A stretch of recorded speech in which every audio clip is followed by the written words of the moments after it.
Where is the issue date on my driver's license? I am going to show you how you can easily find your issue date on your driver's license. If you are holding your California driver's license card right now, the issue date can be found in the lower right corner on the card's front side. It is almost to the bottom right edge of your license card. The date follows the MMDD format, or month, date, year format.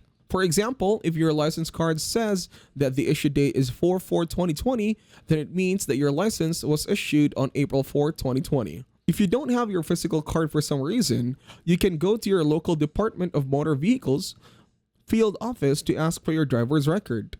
You can also apply for a duplicate online if your license card has been lost or stolen. Your license date of issue indicates the date when your current license was issued. It is not when you first got your driver's license. You may have noticed the above your issue date are the letters ISSS. This is simply an abbreviation of the word issue to indicate that it is the date your license was issued.